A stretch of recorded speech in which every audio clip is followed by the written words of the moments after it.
Hello, welcome to Maui Culinary Academy.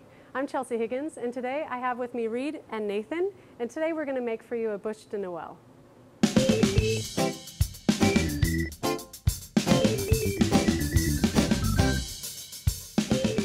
Okay, earlier today I made a coffee genoise cake, which we're using for the base of the bûche de Noël. Right now we're going to go ahead and make the filling, and we start with a coconut milk. And we're going to add half the sugar to the coconut milk and then half the sugar to the egg yolks. Go ahead and whisk that.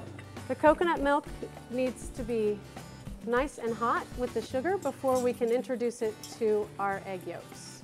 Once we add the coconut milk to the eggs, we have to add the eggs back into the sauce pot and let it cook together until it becomes a nappe stage, which is basically to coat the back of a spoon or your spatula. Okay, so you're gonna whisk while I go ahead and strain. All right, so Reed is gonna just whisk in some of this coconut milk so that we don't burn the eggs or make like an egg drop soup with our coconut sauce here. And now I can just immediately add these eggs right on back in. I pour slowly at first, and then I allow all the eggs to get mixed in like that. So I'm just going to be constantly agitating this mixture to avoid any sort of burning or scorching on the bottom.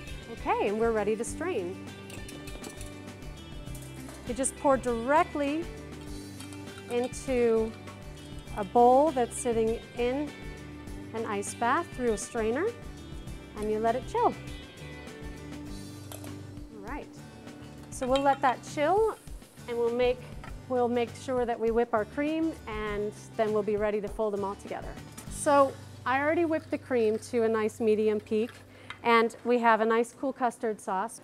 And then I'm going to have Reed pour the custard into the actual whipped cream while I slightly fold it. And you can see that this custard sauce is nice and thick now. So I'm just going to go ahead and fold it right on top of itself, like this. And we're ready to add the remainder. This amount of filling is really going to be enough for probably 2 of these bûche de Noël, which is good because you can make one to have and make one to take with you. Thank you. And then I'm going to have Nathan actually add some toasted coconut that we went ahead and toasted earlier today. And I usually go just for texture. It's really not the kind of ingredient that you need to worry about overdoing. It's what you prefer. Okay, so our cream's ready, and we are ready to actually assemble the cake. So back to the cake, I have a really nice coffee sauce that I made. I just brewed some really, really strong Maui coffee, which is what I used inside the cake as well. And the Maui coffee is sweetened with a little bit of sugar, and I'm going to just take a pastry brush here, and I'm going to brush it on. And you notice that it just soaks right on in. But I'm trying to amp up the coffee flavor. Okay, so I have this gorgeous Bavarian here, and I'm going to add, like I said, about half of what we have.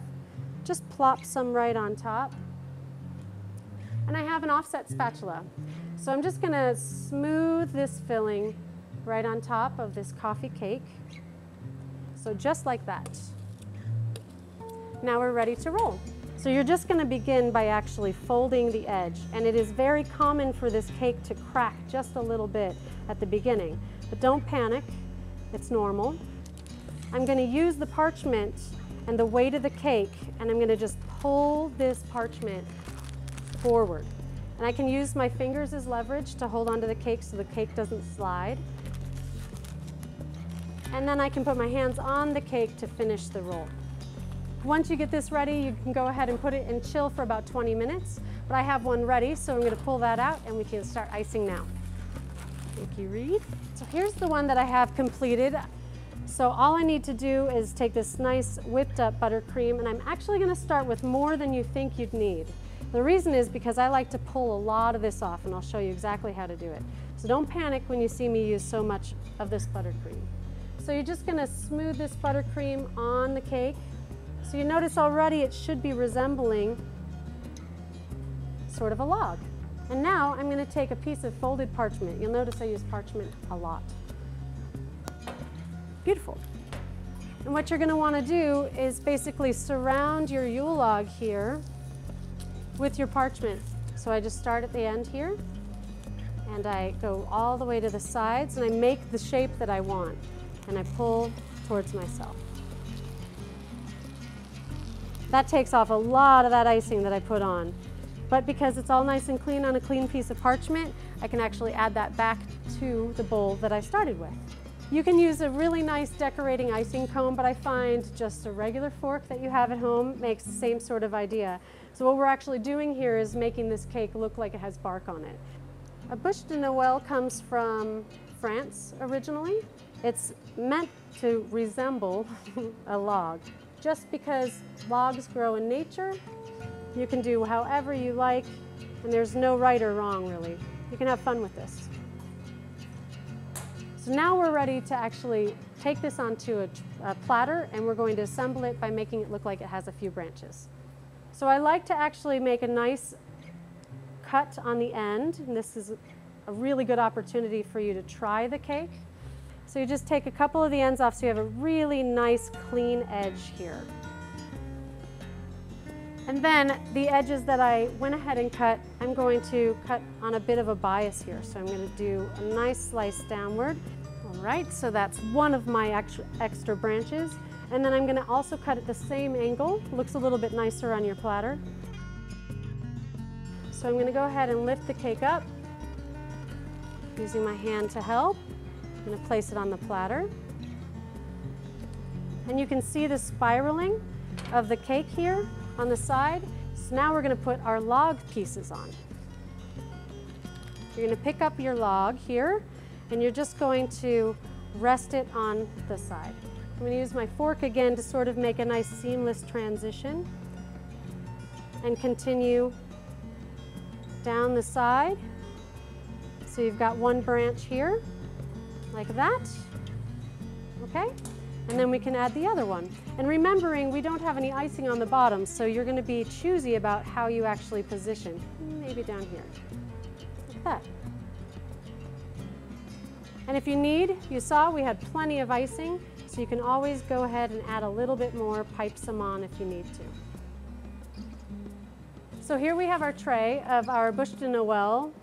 We've got the log pieces on there, and we've got the majority here. And then I also have these meringue mushrooms that we made earlier today, which are really easy to make. And you're just going to take these and actually fill in the gaps. And they're very, very fun to add anywhere you'd like. But the idea here is for these little meringue mushrooms to look like they're actually growing on the log, just like they would in a forest. All right? And that's it. So this is our bûche de Noël, a very popular French Christmas time dessert, and this is our Maui twist on it. From Maui Culinary Academy, we wish you a very happy holiday season.